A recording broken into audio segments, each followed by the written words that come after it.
Malam rekan-rekan menyaner semuanya.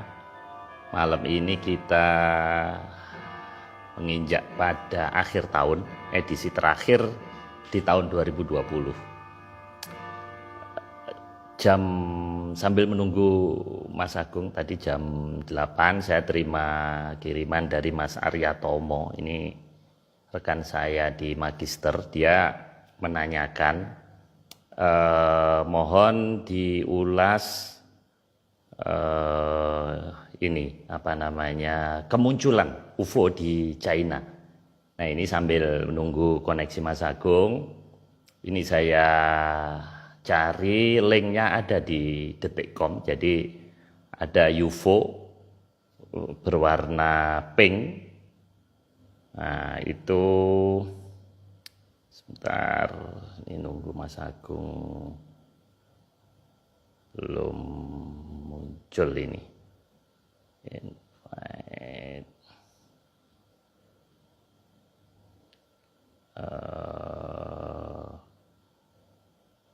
Oke. Jadi UFO ini yang warna pink ini muncul setelah ada satu ada satu bola api yang sangat terang. Nah, ini coba ini kita play dulu ya sambil nunggu koneksi Mas Agung.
Ya, jadi kemunculan UFO tersebut ternyata relevan dengan pembahasan kita malam ini. Sebentar, saya cek dulu. Nah, ini. Nah, moga-moga masuk. Bismillah.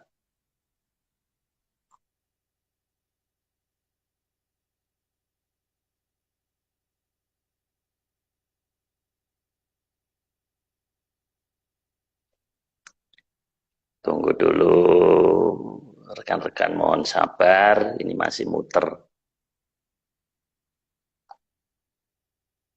Oke, kelihatannya koneksi agak susah ini malam ini.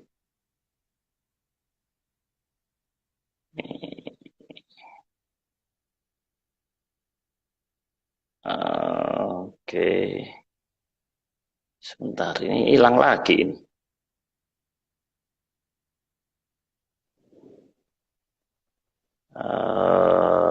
Harap bersabar dulu. Nah, ini yang paling saya takutkan tuh ini. Kalau Mas Agung nggak bisa connect ini, kita mau ngapain ya?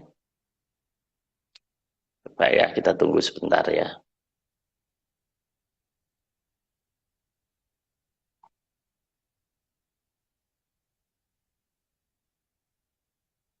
Wah, nah ini.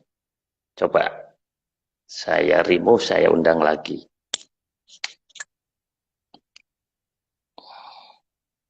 Suara. Wah, ini waduh, Mas. Halo? Halo? Halo. Ya, Pak. Kedengeran, Mas? Halo. Wih, ini yang bikin susah koneksi karena Mas Agung pakai baju kayak begini nih. Kan Mas Agung? lagi lagi musim yang putih-putih, Pak. Cuma bedanya yang putih-putih kemarin kan jadi bikin ribut. Kalau kita putih-putih nggak bikin ribut gitu loh, Pak. Oh, waduh, Ini Mas, kayaknya. saya mulai dengan mukul gong dulu ya, Pak ya. Oh ya ya ya, oke oke oke, Mas, oke.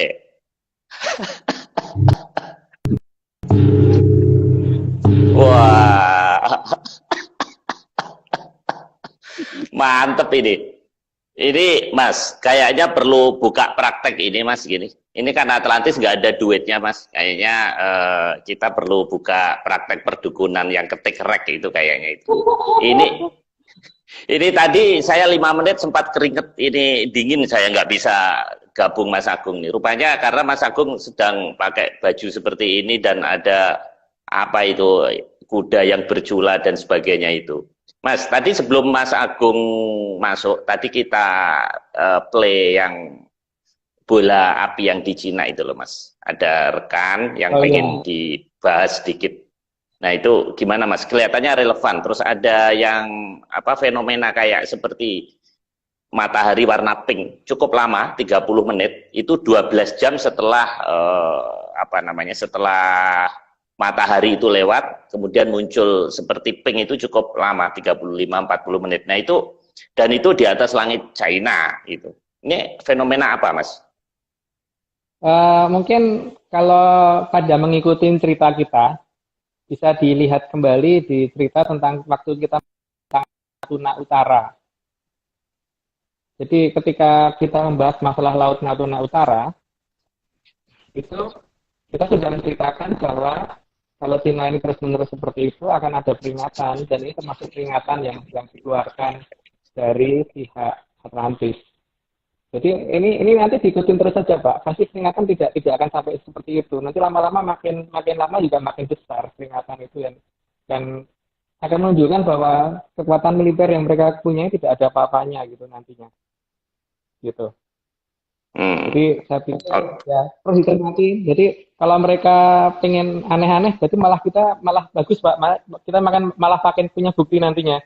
Jadi sekarang ini dengan mereka makin bertingkah seperti itu, berarti kita malah mendapat kesempatan untuk membuktikan apa yang pernah kita bicarakan di episode yang lalu gitu Pak. Oh. Jadi biarkan aja mereka seperti itu. Jadi malah supaya apa yang kita ceritakan makin terbukti gitu. Oke Mas, kok yo ini pas ya yang kita bicarakan. Oke Mas Agung, kita mulai saja. Jadi ini edisi terakhir di tahun ini Mas ya. Jadi edisi khusus ini, makanya iya Mas Agung pakai baju agak burek Mas ini gambarnya Mas Agung ya. Tapi tadi koneksi kan koneksi tadi kan sebetulnya udah bagus ya. Oke, kita lanjutkan Mas, nggak apa-apa. Memang segala sesuatu jangan terlalu jelas Mas. Nah, ini saya yakin pengaruh menyan ini. Jangan ya itu bener energi gong. Jangan membiasakan sesuatu tuh tuntas, jangan. Gitu. Nanti kalau tuntas semuanya kita nggak ada cerita lagi. Mas kita lanjutkan Mas. Karena nanti katanya mau ada hitung-hitungan. Ini apa ini? Saya juga nggak ngerti. Ini. Coba kita lanjutkan biar cepat. Sudah 72 ini rekan kita yang sudah join. Nah ini slide pertama, ini pesawat angkasa nih, versi fiksi ilmiah. Ini maksudnya apa Mas? Sebenarnya bukan cerita versi fiksi ilmiah sih Pak. Jadi, cerita fiksi ilmiah kan itu Star Trek ya. Jadi kan kita saat ini sedang membahas tentang armada antariksa dari Atlantis. Jadi kekuasaan mereka bukan hanya di sebatas bumi, sebatas sebatas lautan, sebatas daratan, sebatas udara, dan ini kita sekarang ngomong masalah jagat gede gitu. Jadi ada seperti itu. Jadi ini kan kalau fiksi Atlantis fiksi ilmiah menggambarkan pesawat modern itu seperti itu yang ada di cerita-cerita Star Trek. Nah, ini sebenarnya ada tapi bukan seperti itu bentuknya. Nanti akan dijelaskan lebih lanjut pada slide-slide berikutnya, Pak. Jadi kita akan menyatakan bahwa sebenarnya ada cerita itu, jadi yang membuat fiksi ilmiah ini mungkin adalah orang yang diberikan suatu belum mendapat, sehingga mereka menggambar dan waktu mereka menggambar gambar yang mereka berikan seperti itu. Gitu, Pak. Oke, kita lanjutkan slide kedua, Mas. Ini stasiun luar angkasa. Ini Ya. maksud Mas Agung Ini, apa ini? International Space Station, jadi ISS yang saat ini nyata. Kalau tadi kan yang tidak nyata. Ini sekarang stasiun ruang angkasa yang nyata yang dibangun oleh manusia, tapi di peradaban kita. Nah, tapi masalahnya adalah ini tidak diketahui kalau ada pesawat lain, sejenis stasiun ruang angkasa lain yang sebenarnya sudah disediakan sama nenek moyang kita. Nah, di sini nanti kan yang akan kita pelajari bagaimana kita menghitung efek dari keberadaan sejenis ISS-nya Mojopahit, ISS-nya Atlantis dan sebagainya, itu bagaimana menghitungnya supaya kita bisa menghitung kira-kira, ya nanti kan kelihatan sendiri lah. Yang penting jangan sampai kita meresahkan masyarakat gitu kan. Jadi bagaimana supaya masyarakat bisa menghitung sendiri gitu. Maksudnya Itu, Pak. stasiun yang dipersiapkan nenek moyang, jadi nenek moyang kita itu sudah pernah punya stasiun juga, Mas, di luar angkasa sana. Nah, iya Pak, yang namanya Dewangi Jawantah itu kan apa-apa serba tahu. Kalau apa-apa serba tahu ya berarti teknologinya sudah jauh melampaui teknologi yang dimiliki manusia zaman sekarang. Jadi teknologi yang kita miliki ini mungkin yang tertinggi pun masih belum ada apa-apanya Pak dibandingkan teknologi yang mereka punyai gitu loh. Jadi karena ini sudah hampir sampai waktunya habis, ada waktu janjinya habis, ya berarti seharusnya kita sudah mulai harus mengenal secara pelan-pelan bahwa nenek moyang kita itu ada dan mempunyai itu semua gitu. Gitu. Jadi ini saya memperkenalkan secara bertahap. Tapi ya ini tidak wajib dipercaya. Saya tekankan berkali-kali ya, tidak wajib dipercaya. Jadi kalau tidak percaya juga tidak apa-apa gitu. Jadi juga tidak wajib didengarkan. Tapi di sini tugas saya hanya menyampaikan bahwa ada cerita seperti ini gitu. Ada berita seperti ini. Kita lanjutkan, Mas. Karena ini sudah 12 menit. Oke, ini planet pengembara. Maksudnya apa ini, Mas? Salah satu adalah ada menggambarkan sebagai suatu planet yang tidak mengintari suatu tata surya atau tidak ada sistem bintang yang dia ikutin. Jadi dia planet yang kesana kesini tanpa arahan yang jelas gitu. Hanya mungkin mengikuti gravitasi sana, mengikuti gravitasi sini, itu untuk versi astronomnya. Nah, jadi di sini nanti kita punya versi yang lain gitu. Bahwa ada versi yang kita miliki, bahwa ada bentuk dari yang kita ceritakan tadi, ada suatu benda yang dibikin oleh nenek moyang kita dari sekian ribu tahun yang lalu, atau mungkin malah jutaan tahun yang lalu ya, karena sebenarnya pembangunan pertama kan dimulai dari zaman perubahan dari zaman Kolobrowo menuju ke zaman Kolotirto. Jadi yang akan kita jelaskan sebenarnya tentang keberadaan Istana Balai Kambang, Pak. Nah, di sini kan kebanyakan orang salah berpikir Istana Balai Kambang itu adalah istana yang terapung. Padahal sebenarnya istana yang melayang, gitu. Kambang itu melayang gitu. Gitu, Pak. Ngambang ya. Jadi bukan ngambang Dan di itu air, tapi ngambang di udara gitu, Mas ya. Bukan di udara, di angkasa, di luar angkasa. Tapi terlalu besar. Kalau cuma matahari, bintang-bintang kita nggak bisa ngeliat. Kalau jadi harus jauh dari udara, harus di atas dan sangat jauh dari kita gitu. Gitu, Pak. Oke, Mas. Nah, ini ada penampakan bulan. Belum diganti slide-nya, Pak ya. Penampakan bulan ini, ada perubahan, Mas ya? Ya, sekarang baru kelihatan. Tadi masih planet pengembara. Nah, di sini kan kalau dengan menggunakan teleskop, kita harus ingat, Pak, bahwa teleskop itu kalau dipakai untuk melihat suatu benda yang jauh, berarti benda yang bisa kita lihat adalah benda yang kita fokus. Jadi kalau di belakangnya pasti akan blur. Tapi kalau kita fokuskan yang di belakangnya, Pak, berarti depannya kemudian blur gitu. Beda dengan mata manusia. Kalau mata manusia kan misalkan ada botol aqua 2 nih, satunya ditaruh di depan, satunya di belakang dengan jarak misalkan beda 10 meter gitu. Dua botol tadi akan kelihatan dengan jelas. Tapi kalau kita menggunakan kamera yang ada pembesarannya, maka kalau kita fokuskan ke yang depan, maka yang belakang akan blur. Tapi kalau kita fokuskan ke yang belakang, maka yang depan akan blur genti gitu. Nah, di sini sebenarnya kita sudah harusnya mulai melihat ada sesuatu yang apa sih yang ada di belakang bulan gitu. Karena salah satu istana Balai Kambang yang bisa kelihatan adalah yang ada di belakang bulan, walaupun sebenarnya tidak cuma satu, gitu Pak. Oke. Oh, jadi ada penampakan di belakang bulan begitu. Tapi selama ini kok nggak pernah ada, Mas ya? Nggak pernah, satelit kita kok nggak pernah mendeteksi, Mas? Makanya itu yang agak lucu. Tapi efeknya nanti bisa kita rasakan kok Pak. Nanti saya akan ceritakan apa efeknya keberadaan dari sesuatu yang di belakang bulan, mulai dari efek yang dirasakan manusia, efek yang dirasakan alam, bahkan bisa diukur sebenarnya. Nah, memang tentu akan banyak penolakan nanti mungkin dari kalangan astronomi atau dari kalangan biolog dan sebagainya, itu terserah mereka. Karena ini cerita ini adalah versi menyan, jadi bukan versi astronom ataupun versi dari geolog gitu.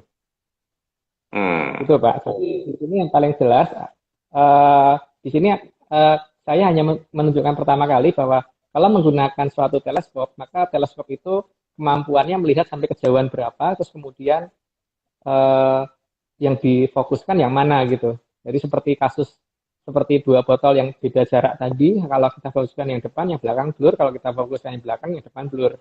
Selama dalam kemampuan fokus dari kamera yang kita gunakan gitu kan Pak. Gitu. Nah, sekarang ini kebanyakan orang kalau memfokuskan yang bisa yang adalah yang bulannya, tapi yang di belakang bulan itu biasanya sangat susah untuk untuk dilihat gitu. Cuman di saat-saat yang dilihatnya Pak. Nah, sekarang kita lanjutkan dulu. Oke, ini slide kelima. Ini LFO, AFO, dan Majavite Flying Object di sekitaran bulan terlihat. Apa ini yang dimaksud, yang benda yang di belakang bulan itu apa? Ini yang dimaksud MFO ini, Mas? Itu adalah jadi gini Pak, ada pesawat induknya dan kemudian ada pesawat kecil-kecilnya. Nah, pesawat yang kecil-kecilnya itu kalau masuk ke bumi juga gede banget. Tapi paling tidak itu yang sering kita lihat masuk ke bumi itu yang bentuknya kadang-kadang kita ngiranya itu adalah meteor gitu. Harus diingat Pak, saya pernah menceritakan bahwa meteor itu kalau masuk ke bumi itu kan bergesekan dengan atmosfer kemudian habis terbakar. Kita lupakan suatu hal bahwa kalau benda dikatakan kecil itu dalam jarak minimal 200 km nggak akan kelihatan. Untuk bisa kelihatan menyala di depan kita pada jarak yang minimal 200 km itu pasti bendanya besar sekali. Dan untuk benda yang sangat besar itu ketika dia menghilang mendadak itu harusnya ada efek ledakan, ada efek dem gitunya itu harus gede. Jadi ada efek kejut yang diterima dengan permukaan bumi terdekat. Tapi ini kan nggak pernah terjadi, Pak. Jadi ini pesawat masuk dan yang memungkinkan adalah dari 3 peradaban tadi yang saat ini sebenarnya masih ada. Walaupun orang mengatakan mereka nggak ada karena masalahnya kan memang karena nggak bisa ngelihat, tapi ada gitu. Itu Pak. Oke. Kita ikutin aja ya bagi rekan-rekan yang agak bingung. Saya pun juga bingung. Bingung ya Pak. Iya, terutama tadi ada objek di belakang bulan yang nggak kelihatan. Oke, ini apa karena ini topi saya kebesaran juga ini yang membuat saya bingung. Oke Mas, kita lanjutkan slide nomor 6. Ini ada, nah ini benda misterius di belakang bulan. Nah, kelihatan seperti ada 2 arit ini, ada 2 sabit ini. Ini penjelasannya gimana, Mas? Nah, disitulah Pak yang pertama kali kita mau tunjukkan bahwa kita mengenal di negara kita ini ada Istana Balai Kambang yang pertama kali dibangun ketika perubahan zaman dari zaman Kolobrowo menuju ke zaman Kolotirto. Zaman Kolobrowo itu raja terakhirnya adalah Sang Mahaprabu Dewaesa. Kemudian zaman Kolotirto pertama adalah Sang Mahaprabu Makukuhan yang terkenal sebagai Sang Mahaprabu Kano. Ya, cuman karena kalau di Jawa kan biasanya kebanyakan penyebutan itu adalah huruf belakang ya, jadi seperti Kang Mas panggilnya Mas gitu, kalau Mbak Yu panggilnya Yu. Ini Sang Mahaprabu Kano gitu ya. Tapi penyebutannya bukan saya nyebut nama singkatannya ya, jadi Pak Maris juga jangan nyebut namanya jadi siapa gitu. Cuman yang penting itu aja cerita tentang Mahaprabu Kano yang waktu itu karena kemarahan sama Prabu Dewa Esa untuk menenggelamkan banyak wilayah di bumi karena ada banyak makhluk dan peradaban yang tidak benar, sehingga banyak hewan dan beberapa eh, beberapa inilah ya tanaman dan sebagainya yang dibawa pergi itu dengan menggunakan Istana Balai Kambang. Makanya di peradaban yang saya tahu sampai dengan hari ini tuh Istana Balai Kambang cuma ada di Pulau Jawa dan di negara-negara di daerah-daerah Nusantara ini. Nah, Istana Balai Kambang yang dimaksud itu bukan kapal, Pak ya. Di sini adalah sesuatu yang ada di luar angkasa dan saat ini sejak 27 September 2017 kemarin itu pertama kali mulai kelihatan. Jadi mulai kelihatannya tuh seperti ini ya. Jadi kalau ini ada bulan sabit, maka di sini akan ada bulan sabit lagi di bawahnya gitu. Kelihatan double seperti ini. Nah ini kelihatan nggak ya, saya gambar ini ya. Kelihatan nggak? Ini jadi kalau kelihatan kok ya, Mas, tapi agak ini. nggak apa-apa. Agak nah ini kok kameranya bisa jalan sendiri ya. Ini menyanya kuat banget nih. Iya. Iya dong, Pak. Jadi kondisi seperti ini itu terjadi sejak tahun 2017 tanggal 27 September itu pertama kali ada kelihatan seperti ini. Jadi ini lebih terang Pak malahan. Jadi yang di belakang ini lebih terang. Jadi bukan lebih gelap tapi justru lebih terang. Dan sehingga sampai dengan hari ini mengakibatkan purnama rata-rata 3 hari. Karena kalau purnama kan kelihatan seperti ini Pak. Nanti yang purnama paling besar, ini kok jadi susah dibuka. Nah ini kan seperti ini ya. Ini terus ini ada gini lagi gitu. Nah ini kelihatan banget nih Pak. Kalau pas purnama di tanggal 30 besok, 30 sekarang ya. Harusnya ini kelihatan nih ininya, benjolan atasnya ini. 30 hari ini Mas. Ya, harusnya kelihatan ini saat ini. Jadi purnama sekarang ini 3 hari karena gara-gara ada ini sehingga ketika kelihatan belum bulat jadi kelihatan bulat karena ada faktor X di belakangnya bulan ini. Nah ini adalah yang diceritakan dalam beberapa cerita kuno itu seperti Galuh Condro Kirono dan sebagainya itu. Dan disandikan dengan adanya kawah Condro di Muko, jadi kan Condro itu kan bulan, di Muko ada sesuatu, di mana bulan itu ada di depannya sesuatu gitu kan. Kalau Galuh Condro Kirono kan, Galuh itu permata yang dikira bulan. Galuh Condro Kirono, Galuh permata, Condro bulan, Kirono, jadi dikira bulan. Jadi ada sesuatu yang di belakangnya bulan. Dan ini sudah mulai terjadi sejak 27 September 2017 yang lalu.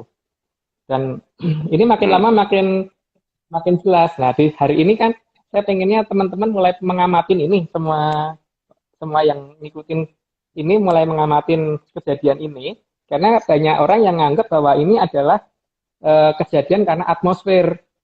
Karena kalau ini terjadi karena atmosfer, maka seharusnya tidak ada efek perubahan gravitasi. Nah, di sini ada efek perubahan gravitasi yang bisa kita rasakan. Nah, efek perubahan gravitasi itu nanti kita jelaskan secara bertahap ya, dan nanti bagaimana cara menghitungnya akan saya jelaskan secara bertahap, supaya paling tidak kita mulai bisa menyadari dan menghitung sebenarnya jongko ini bagaimana berjalannya gitu loh, bahwa ini semua sudah terencana dan kemudian ada unsur yang saat ini tidak kita sadari bahwa ini semua adalah sesuatu hal yang sangat berhubungan dengan kondisi sains yang bisa kita terima saat ini. Cuman masalahnya kan ketika kita tidak menyadari bahwa itu benar dan atau enggak kan Pak. Jadi saat ini kita harus mulai memperhatikan keberadaan sesuatu di belakang bulan karena ini mendekat. Bukti makin mendekatnya itu adalah makin kelihatan bahwa yang ininya tuh makin besar Pak. Ini makin besar dan ini makin besar, jadi nanti suatu ketika pasti akan begini. Suatu ketika purnama akan begini, belum, karena jaraknya masih diatur supaya seolah-olah kelihatan di belakang bulan gitu. Gitu. Oke Pak, mungkin bisa lanjut dulu. Sebentar Mas, saya mau tanya, penampakan ini bisa dilihat di seluruh Nusantara atau hanya di titik tertentu Mas? Di seluruh dunia Pak, karena beberapa teman yang saya ajak bicara di New York, di Jerman, dan ternyata yang mereka juga bisa melihat itu. Cuman ini tidak bisa difoto, karena kalau difoto yang kelihatan depannya doang, bulannya, karena ini sangat jauh yang belakangnya itu. Gitu. Jadi Eh, ini ada faktor posisi di mana sangat jauhnya bagian belakang sehingga zoom kamera biasa nggak bisa, harus harus kamera yang benar-benar ini. Dan ini memang nggak gampang sih. Ini faktornya mungkin seperti eh, kalau misalkan mungkin yang paling paling paling gambaran yang paling agak agak jelek aja ya, kayak kayak misalkan kalau misalkan orang menggunakan pelung brojo untuk masukkan sesuatu di dalam orang gitu, misalkan piring itu dimasukkan ke perut gitu, itu kan paling tidak yang kelihatan adalah ketika di ronsen ada tapi di operasi nggak ada gitu Pak, Hmm. gitu kan, kasus seperti itu. Tapi ini benda ini ada. Nah sekarang apakah ini cuma sebatas pada penampakan mata kita karena mata kita yang error, atau memang ini kelihatan beneran, memang benar-benar ada. Nah kalau kelihatan beneran karena suatu benda itu mempunyai massa, maka pasti akan ada pengaruhnya terhadap sistem gravitasi di bumi dan sebagainya, itu pasti ada Pak. Nah ini yang harus kita hitung.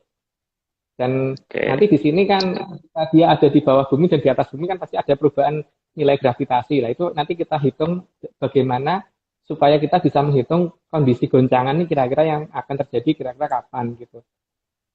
Itu Pak. Oke, Mas. Kita teruskan, Mas.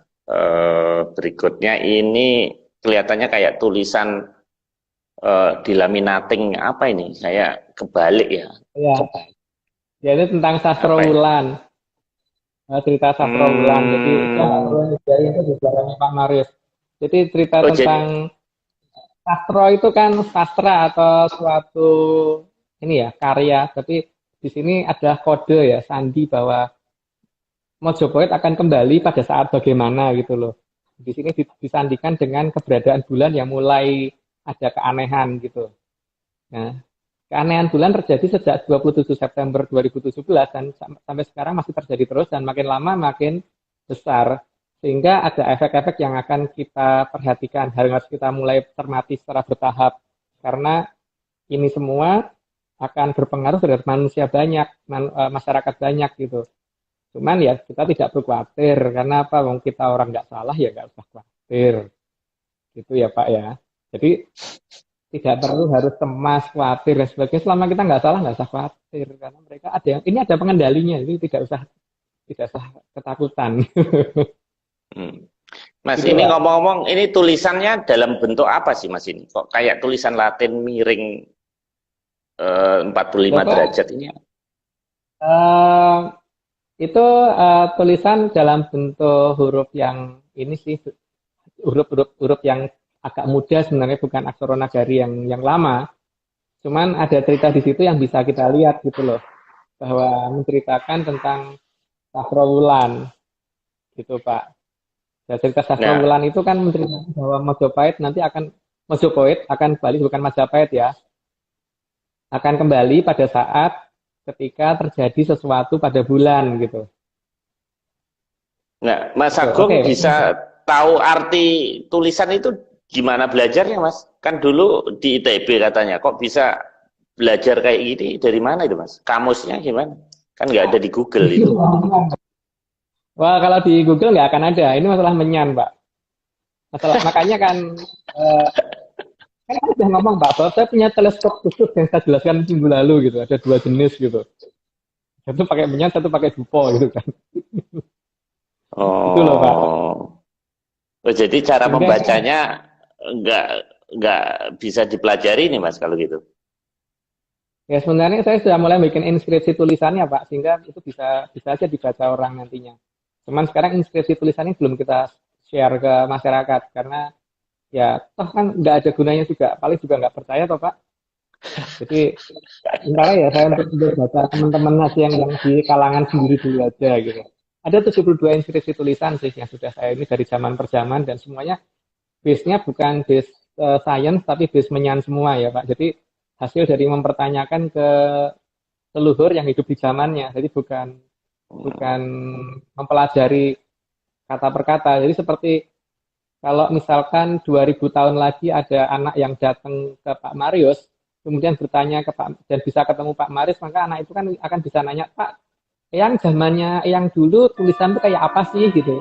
Pak Marius pasti bisa jelasin kan Pak, huruf A gini, B gini, C gini dan sebagainya bisa jelasin kan. dan bisa Iya. ngajarin kan. Dan tidak mungkin Pak Maris ngomong belum waktunya kamu latihan baca, itu nggak mungkin banget.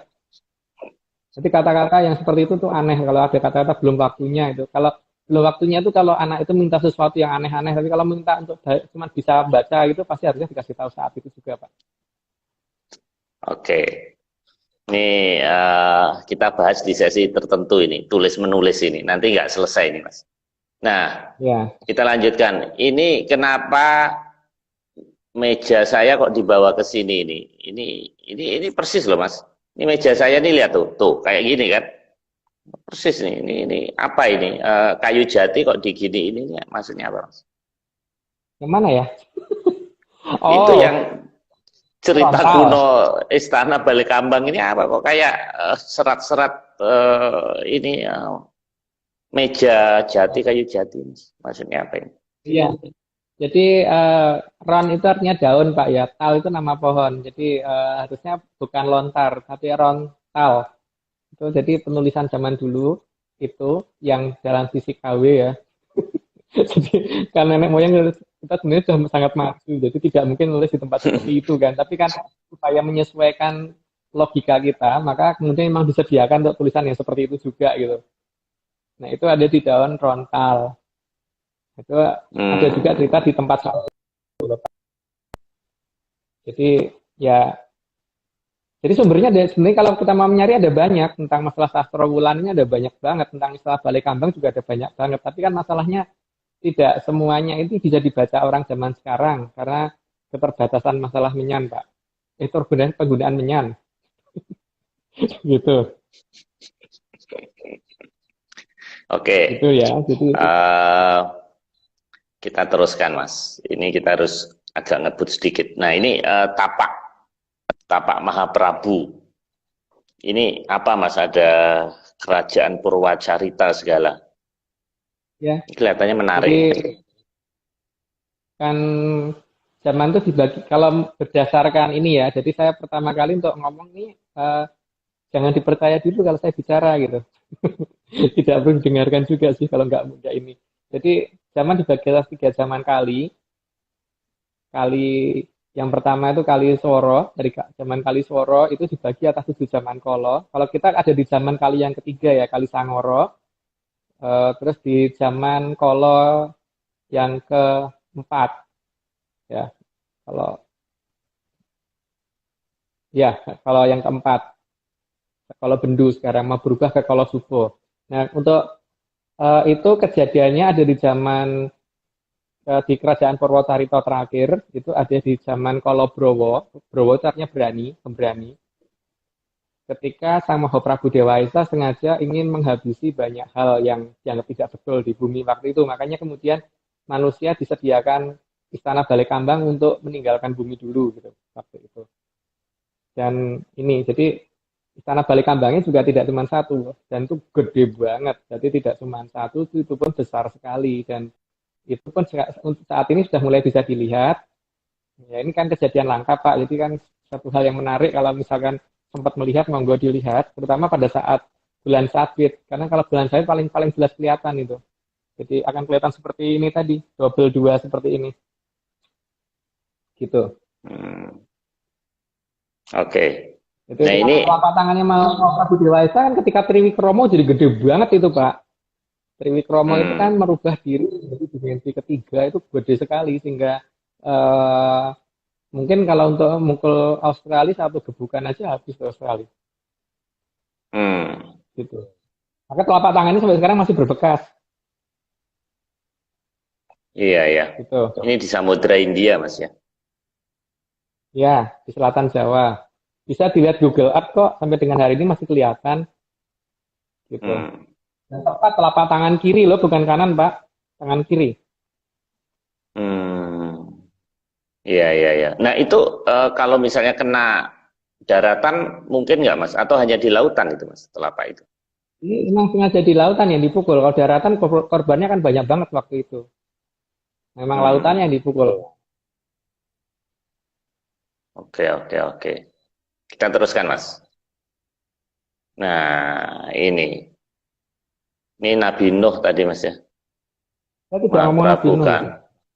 itu. ngomong itu loh ya. Saya ngomong Enggak ya. yang ada di Habis Mas bawah. Agung pakai pakai baju putih-putih itu saya jadi agak agak kaget juga ini. Memang putih ini agak ini akhir-akhir ini ngetren. Oke Mas. Jadi ini pembuatan Istana Balikambang dari Kerajaan Purwacarita. Ini gimana Mas ini ceritanya? Ya itu kan ketika sama Prabu Makukuhan diperintahkan oleh Mao Prabu Dewayasa untuk mengadakan untuk mengungsikan masyarakat karena ketika Betari Durga waktu itu sudah merajalela di bumi hingga supaya banyak masyarakat yang tidak jadi korbannya beliau. Sehingga untuk mengamankan itu semua banyak banyak orang yang harus diselamatkan dan kemudian banyak makhluk yang juga harus diselamatkan, maka harus membuat Istana Balikambang. Nah, perencanaan pembuatan Istana Balikambangnya tuh kira-kira loh itu karena sangat susah untuk membuat suatu gambaran ya kira-kira modelnya mungkin seperti itu gitu Pak. Kira-kira pada saat perencanaan sampai di kondisi awal ya, kalau kondisi anunya kan sangat susah menggambarkannya kan itu gede banget kan Istana Balikambang itu. Mas, kalau kita belajar sejarah, salah satu tempat di Majapahit itu di peta istananya itu ada tempat namanya Balikambang. Itu bukan ya, bukan ini ya Mas. Jadi bukan yang ngambang maksudnya di atas air gitu enggak ya. Cuman kalau sejarah resmi ya, versi resmi itu istananya Balikambang. Tapi ini bukan ya, ini yang di atas sana Mas ya. Angkanya Kambang itu dia melayang. Bukan terapung. Oke. Beda persepsi, Pak. Jadi di sini kita membahas tentang istana yang melayang, bukan istana terapung. Iya, iya, iya, iya. Oke, Mas, kita lanjutkan. Perubahan gravitasi tadi udah disinggung. Jadi apa hubungannya dengan Balikambang? Gravitasi. Ya, karena Balikambang banyak dibuat dari benda berat seperti logam dan sebagainya, maka walaupun dia saat ini bersembunyi di belakang bulan, tapi efek gravitasi yang kita rasakan pasti akan kerasa, Pak. Nah, efek gravitasi tadi akan mempengaruhi sampai dengan ke bumi, paling tidak. Dan itu akan berakibat pada kita semua. Dan ada hal yang bisa dirasakan oleh manusia secara langsung, ada yang bisa dirasakan oleh alam. Tapi minimal dari sisi pandangan yang bisa kita lihat adalah bulan tiba-tiba kelihatan double gitu aja. Pada saat bulan purnama sama. Nah, Istana Balikambang ini kenapa selalu ngumpet di belakang bulan, Mas? Kalau dia benda dan berputar, mestinya kan dia juga bisa di depan bulan juga dong, Mas. Memang kenapa bisa. Dia? Oh bisa itu dia. berarti kan karena dikendalikan, Pak. Dan dia kan sekarang ini sedang menunggu waktu, tepat di 500 tahun kan, Pak. Sedang menunggu waktu, menunggu saat. Jadi bukan sedang sembunyi, tapi memang sedang menunggu, jadi sudah mulai mendekat dulu gitu. Jadi menggenapi cerita tentang Sastrawulan dan ya tentang Galuh Tondro Kirono dan sebagainya itu. Jadi kan banyak cerita yang disimpan menjadi cerita rakyat. Ini mulai dirubah ininya. Posisinya secara bertahap kan akan maju mendekat ke arah bumi. Gitu, Pak. Oke. Makanya nanti kan kita lanjutkan. Bulan gede kalangan itu kan karena ada sesuatu di belakang bulan yang lebih cemerlang dan itu lebih besar gitu loh. Nantinya. Nah, ini belum sampai di situ, tapi baru sampai pada posisi adanya kelihatan bulan akan kelihatan double pada saat pas bulan sabit gitu. Tapi kelihatan double itu bukan berarti benda yang di belakang bulan ini besarnya sama, Mas, dengan bulan. Masanya kira-kira perbandingannya berapa? Pasti bukan sama, Pak. Kalau sama, berarti kalau sama dengan bulan, dia berada di belakang bulan, maka akan kelihatan lebih kecil. Tapi kalau di belakang bulan dan kelihatan sama dengan bulan, berarti ukurannya pasti lebih besar, Pak. Seperti pada saat matahari terjadi gerhana matahari, kan bulan ada di depannya matahari, seolah-olah bulan ukurannya sama dengan matahari. Apakah matahari ukurannya sama dengan bulan? Kan enggak. Iya kan? Waduh. Jadi ketika dia bisa bulan dan posisinya bisa kelihatan sama dan posisinya dia sangat jauh sehingga sampai kamera biasa sangat susah mendeteksi itu, maka dia pasti bentuknya besar sekali, bukan kecil lagi, besar pakai kata sekali, Pak. Tapi nggak mungkin nabrak bulan, Mas. Nggak mungkin Yang nabrak. enggak, ada yang kendali, jadi bukan suatu benda alami. Kalau alamiah ya mungkin bisa aja tabrakan. Tapi kalau tidak alamiah kan ada yang ngatur, sehingga ngatur posisi jaraknya supaya tetap berada di belakang bulan dan sebagainya itu bagaimana kan mereka sudah hitung semua itu Pak. Cuman ya seakurat-akuratnya mereka tetap aja meleset-meleset sedikit gitu loh. Jadi seperti hari ada benjolan begini. Atau pada saat pas bulan sabit akan kelihatan seperti double begitu gitu. Itu Pak. Oke Mas, kita teruskan Mas. Ini efek dari gravitasi ini susah tidur. Ini jadi bukan gravitasi bumi Mas ya, tapi gravitasi tadi, benda yang di belakang bulan itu Mas. Ya, normalnya bumi itu gravitasi sekitar 9,8 meter per second kuadrat atau sekitar 10 lah ya. Nah, ketika ada benda di atas kita, maka ada sesuatu yang menarik kita ke atas. Karena ada yang menarik kita ke atas, maka yang terjadi adalah gravitasi akan berkurang. Ketika gravitasi berkurang, maka yang kita rasakan adalah kita jadi susah tidur kalau malam, gitu. Jadi gimana ya? Jadi, orang terkena jadi tidur gitu. Gravitasi dari luar bumi yang mempengaruhi kita sehingga kita terkejut untuk susah merem. Ya merem bisa tapi nggak lesnya akan lebih susah daripada sebelum 2017, Pak. Gitu. Oke, ini efek lain juga, Mas. Siang juga ngantuk. Ya, ketika posisi benda tersebut ada di bawah bumi, maka gravitasi yang terjadi adalah double, Pak. Gravitasi bumi dan gravitasi dari benda tersebut, sehingga terjadi akumulasi gravitasi yang lebih dari 9,8. Kalau tadi kan karena dia ada di atas, sehingga terjadi pengurangan gravitasi kurang dari 9,8. Karena lebih dari 9,8 akan mengakibatkan orang menjadi lebih cepat ngantuk, terutama pada saat di jam-jam siang hari sekitar jam 11 sampai jam 12-an itu, rata-rata seperti itu. Dan seharusnya di saat-saat awal-awal bulan itu, kalau sekarang mungkin orang sudah mulai agak terbiasa ya, mungkin di saat-saat awal sekitar 2017-2018 ketika belum terjadi pembiasaan itu, di akhir 2017 ya terutama, maka kadang-kadang kita akan merasakan seperti seperti kayak khawatir sesuatu dan nggak jelas gitu. Karena kan itu juga masalahnya seperti ini. Kalau kita naik jet coaster gitu Pak, pada saat jet coaster itu bergerak turun, berarti kan ada pengurangan gravitasi yang dialami oleh orang yang naik jet coaster tadi. Akibatnya kita merasakan berdebar-debar seperti itu. Atau misalkan kita naik lift, ketika lift bergerak turun ke bawah, maka kita pasti akan ada rasa sure gitu, ada rasa gimana gitu loh. Itu akan dialami pada saat di awal-awal. Kalau sekarang mungkin orang sudah mulai ada pembiasaan. Nah ini terjadi di awal-awal 2018 terutama, tapi sebenarnya terjadi awal banget itu di 27 September 2017 ketika Istana Balekambang pertama kali datang. Gitu Pak. Jadi Balekambang itu dulu sempat nggak kelihatan gitu Mas ya. Jadi double itu akhir-akhir ini ya. Iya, menjauh soalnya. Dia mulai menjauh. Oke, Mas, ini efek lain khawatir tanpa sebab. Ya itu yang terjadi di awal-awal 2018 itu yang harusnya pada banyak yang kerasa. Banyak teman yang ngomong ke aku tuh kok gelisah tapi nggak jelas kenapa ya gitu. Itu sebenarnya efek dari gravitasi tadi Pak. Efek dari perubahan gravitasi yang melemah. Gitu. Kalau gravitasi yang menguat biasanya yang terjadi ngantuknya setengah mati karena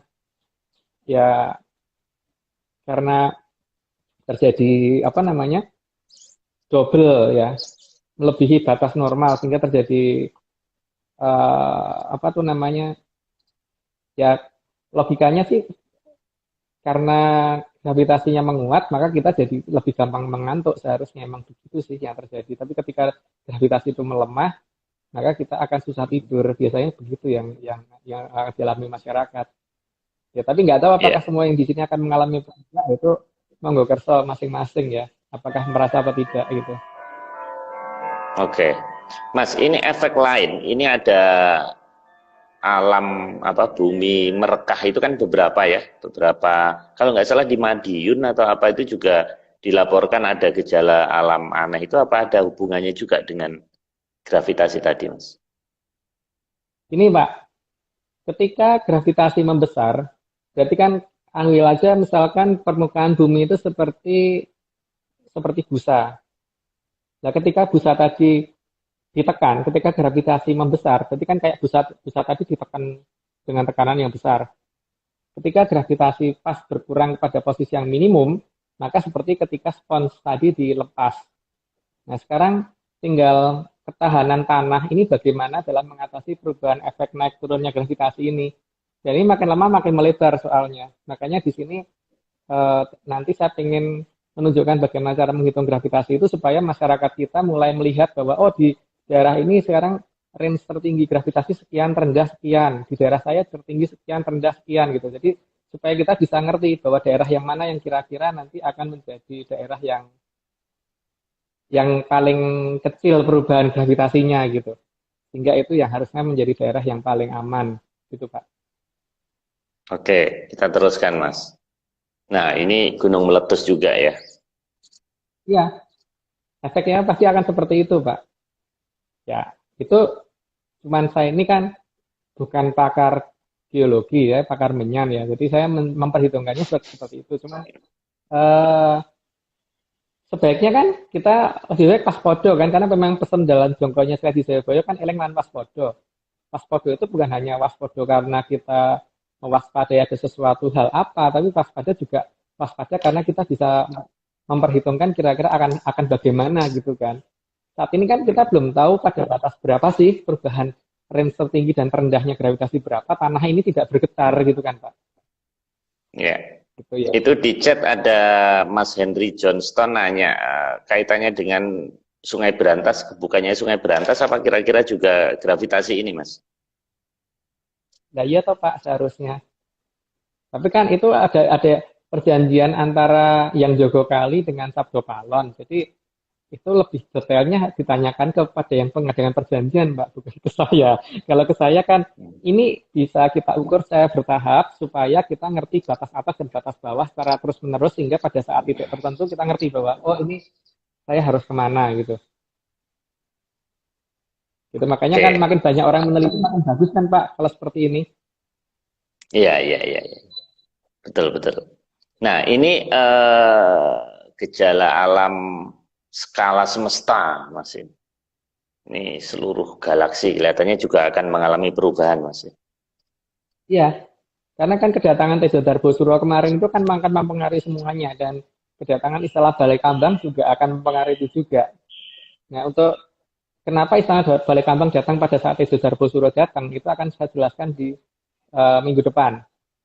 Supaya ngerti, kenapa sih itu sebenarnya menguntungkan atau enggak sih keberadaan ada hal yang mungkin tidak membuat orang Istana Balai Kambang pada saat mendekati Istana Balai Kambang, tapi ada sesuatu hal yang sebenarnya itu untuk menolong orang banyak gitu. Jadi memang skala ini ya, skala bumi. Karena Tejo Darbosuro yang datang sendiri ini saja kalau saya perhatikan mungkin sudah radiusnya sudah 4 kali Pluto dari matahari ke Pluto maksudnya radiusnya. Kalau di tahun 2014 kan masih kecil ya, mungkin hanya ya bukan kecil sih, sudah gede kalau ukuran satu bumi itu sudah gede. Tapi ya sekarang sudah lebih besar lagi lah. Nanti akan lebih besar lagi kan, sampai akhirnya lewat gitu. Oke Mas, sampailah kita pada cara menghitung gravitasi. Nah, ini pelajaran fisika ini. Ya, ini gimana ini? Pelajaran anak SMA Pak. Pelajaran anak SMA. Banyak di sini mungkin yang orang yang senang dengan fisika pasti sudah pada mengerti lah cara menggunakan bandul ya. Jadi di sini nih kan kalau yang kita kan kalau bisa menggunakan peralatan yang sangat sederhana supaya semua orang bisa ngikutin gitu. Karena kalau pakai peralatan yang sangat-sangat besar, mahal, mungkin tidak semua orang bisa gunain dan nggak semua orang tahu. Kita selalu menggunakan apa-apa yang sederhana yang bisa dicoba semua orang gitu Pak ya. Jadi kalau misalkan ini ada bandul, ketika kita geser ke sini, nah kita bandulnya jadi ke arah sini, maka dia akan nanti mundur-mandir sini kan Pak, akan ke sana terus balik lagi ke sini, balik lagi ke sana. Kalau ini misalkan kita namakan titik A, ini titik B, ini yang dinamakan satu getaran itu sama dengan dari A ke B ke C ke B kembali lagi ke A. Nah, ini dinamakan satu periode kalau dalam bahasa fisikanya, gitu. Nah di sini kita hitung waktunya Pak. Untuk ininya panjang talinya kita pakai 1 meter aja, gitu. Jadi kalau bisa gini, ini biar 10 kali. Untuk 10 kali nanti waktunya berapa? Kalau 20 kali waktunya berapa? Kalau 30 kali waktunya berapa gitu. Dan ini diukur di mana gitu kan. Jam berapa? Siang jam berapa, malam jam berapa. Itu supaya nanti kelihatan. Kita kan saat ini akan berusaha mencari perbedaan gravitasi antara gravitasi terendah yang terendah, tulisan saya kurang bagus ya, dan gravitasi yang tertinggi. Ini ya, kita cari yang terendah sama yang tertinggi. Nanti kita pengen tahu perubahan range-nya tiap hari itu melebarnya berapa gitu. Nah, karena kalau ini makin lama makin melebar, berarti kan sekarang tinggal kita mengukur kekuatan tanah itu sampai berapa sih sanggupnya menahan gravitasi tadi gitu. Tapi cara menghitungnya seperti ini dulu ya. Ini cara alatnya sederhana kan. Kita pakai bandul biasa aja, mungkin batu dengan tali panjangnya 1 meter diikat, terus kemudian dilepas. Kita hitung waktunya untuk 10 kali, 20 kali, dan 30 kali berapa. Nanti waktunya berapa, kan kalau ini berarti kan nanti untuk periodenya sama dengan waktunya dibagi 10. Kalau yang ini berarti kan periodenya sama dengan waktunya dibagi 20 dan seterusnya gitu Pak ya. Jadi nanti kan misalkan ini untuk yang T untuk yang 10 kali. Terus ini kita hitung periodenya berarti kan sama dengan ini misalkan waktunya ini adalah 20 detik gitu. Berarti ini 20 per 10.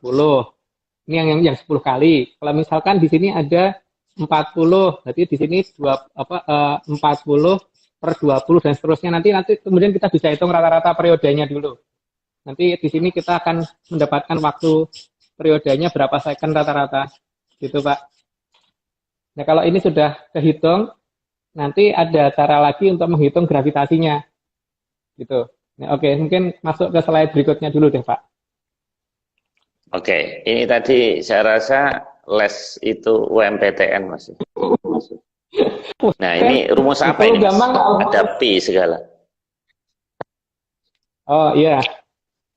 T itu kan 22/7 atau 3,14 ya. Jadi kan nanti kan kalau kita sudah mendapatkan periodenya, kan periode itu sama dengan 2pi akar L per G. Yang kita cari kan nanti gravitasinya Pak. Jadi kalau ini kita kuadratin, jadi T kuadrat kan sama dengan ini ya, kali L per G, sehingga G itu sama dengan 4pi kuadrat kali L per T kuadrat. Nah ini yang akan kita hitung Pak. Ini berapa nilai ini? Tiap hari ada kenaikan tertinggi di berapa dan terendahnya di berapa. Tujuan dari menghitung ini tadi karena kita ingin mengetahui range gravitasi terendah dan tertinggi berapa, sehingga nanti kita tinggal membandingkan dengan kemampuan struktur tanah ini bisa menahan perubahan gravitasi sebesar berapa. Gitu. Dan ini terjadi di daerah mana. Maka di sini kan sebenarnya saya lebih senang ketika banyak orang mulai menghitung gravitasi di tempatnya masing-masing, sehingga kita bisa mengerti nanti yang range gravitasinya paling rendah, yaitu daerah itu harusnya aman-aman. Kita mulai kan eling dan waspodonya jadi dapat gitu loh Pak. Ini memang dengerin chat itu kayaknya kadang-kadang lebih lucu dari dengerin Mas Agung gitu. Dengerin Mas Agung pusing dengerin chat. Jadi ini katanya ujian masuk ke Balai Kambang. Oke Mas. Memang lebih rekan-rekan tuh lucu-lucu memang ini. Oke Mas, jadi tadi kalau yang saya tangkap, kita ngitung gravitasi ini untuk mengetahui apakah struktur tanah kuat menahan apa tadi benda yang besar tadi atau enggak gitu Mas ya? Iya. Jadi Dan itu di kan tiap-tiap kalau titik di rumah permukaan bumi beda-beda Mas ya? Di tiap-tiap ya titik pasti permukaan beda-beda. bumi. Pasti beda-beda karena mereka juga ngirim gelombang interferensi sehingga untuk wilayah yang sedang ada kerajaan di situ pasti akan dibikin aman oleh mereka kan Pak. Gitu. Jadi Ada. paling tidak Oh. ya kita harus mana sudah bisa ditahu di mana Majapahit sebenarnya gitu loh. Karena kita juga menggunakan Hmm. itu untuk melacak oh Majapahit di sini toh. Oh di sini ngumpetnya begini Hmm. toh. Kita kan menggunakan eh, pola pencarian menggunakan area 36 dengan menggunakan kompas dan sebagainya itu ini juga bisa digunakan gitu. Tapi cuman memang ya itu tidak gampang Pak ya karena faktor menyan itu menjadi faktor pertama penentu wilayah. Jadi bukan Iya, faktor iya. sains Pak ya, faktor menyan yang paling utama. Iya. Tapi malam ini Menyan tidak bisa mengatasi sinyal Telkomsel, Mas. Jadi ya kita agak putus-putus. Oke, Mas. Ya. Ini kayak lagu Lir-Ilir, Mas. Ini apa Ya, hubungannya dengan tidak penjelasan tadi?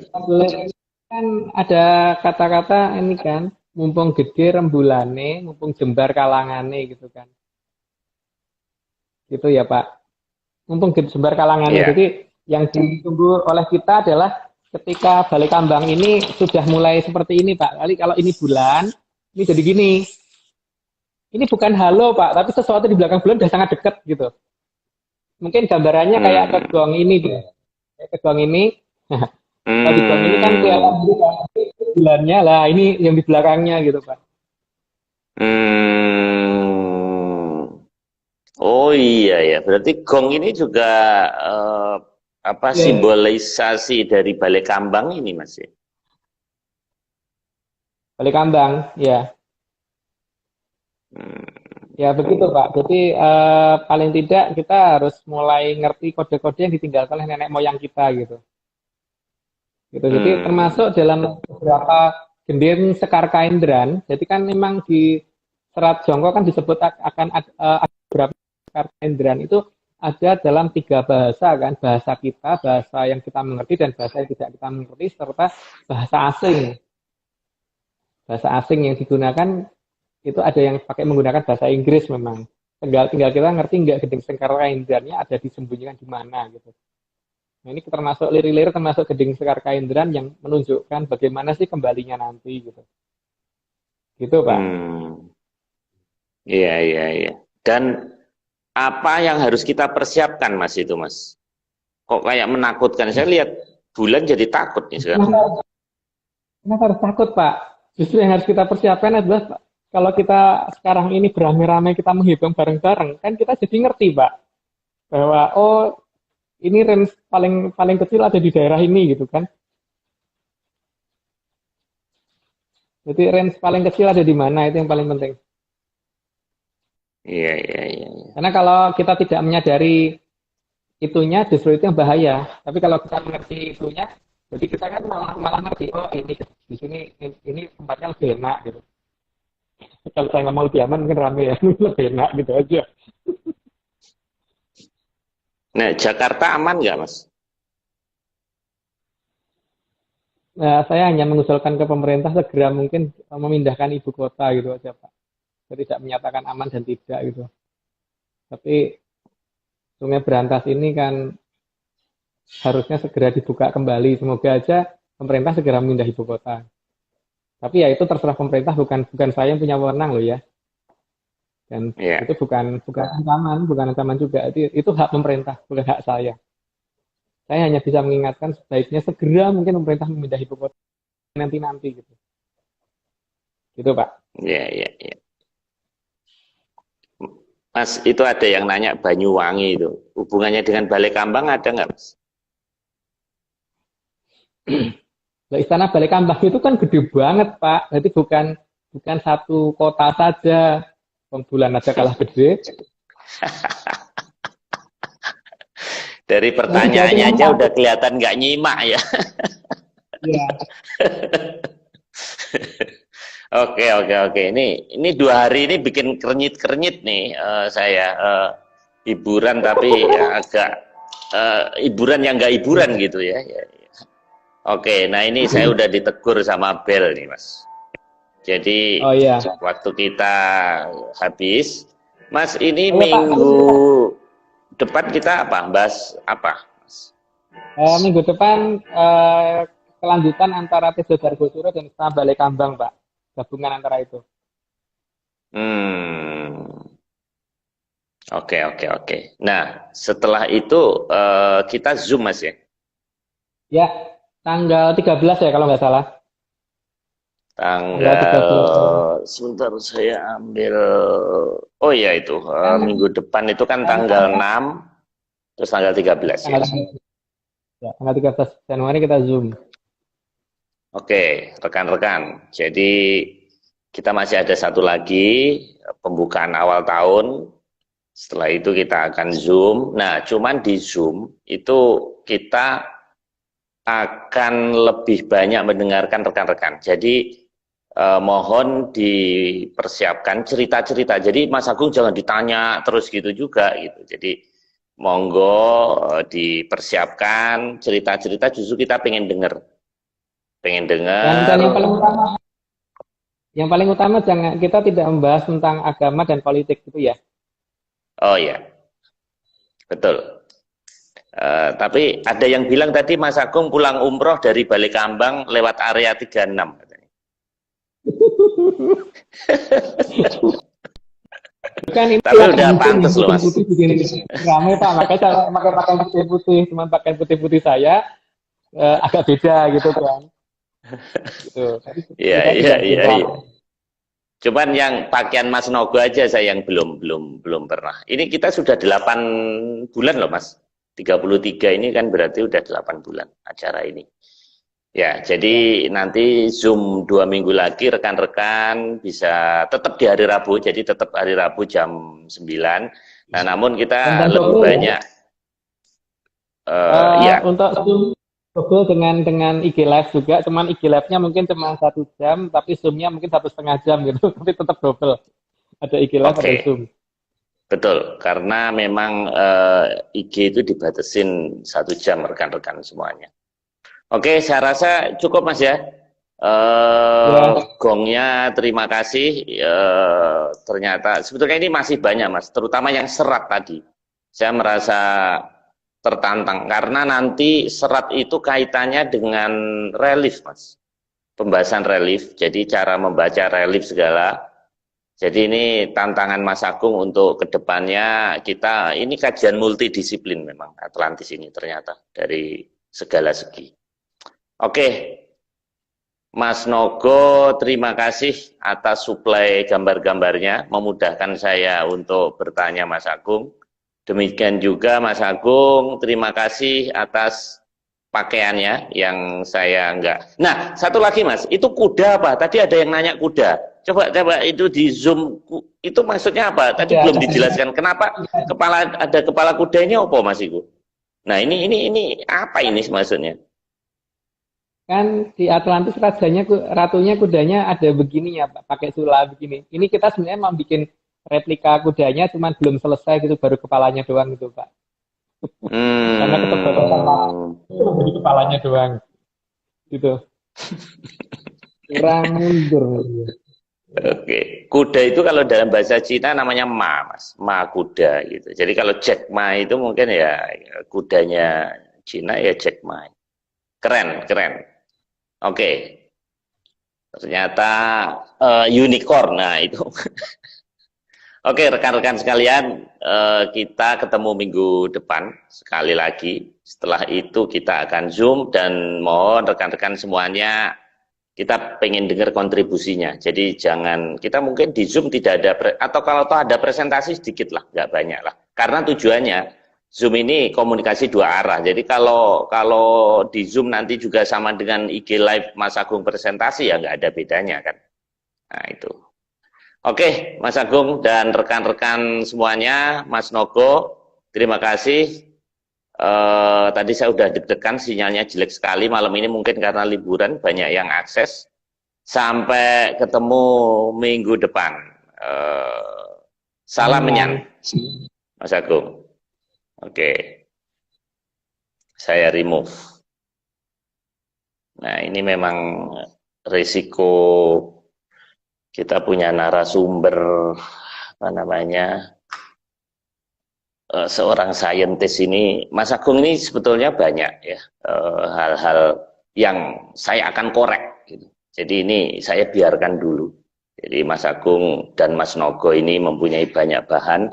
Nah, nanti saya ada hal-hal yang nantinya akan saya tanyakan. Ini ada siapa ini? Loh, ini ada tukang kebun saya ngapain ganggu-ganggu ini? Loh, ini unicorn ya? Loh, Mas Agung kok bisa nyampe sini? Gimana ini ceritanya? Waduh, selamat datang Mas. Wah, ini apa namanya? Tahu gini kita bikin podcast, Mas. Wah, ini pakai aji-aji apa, Mas? Aji-aji lapar.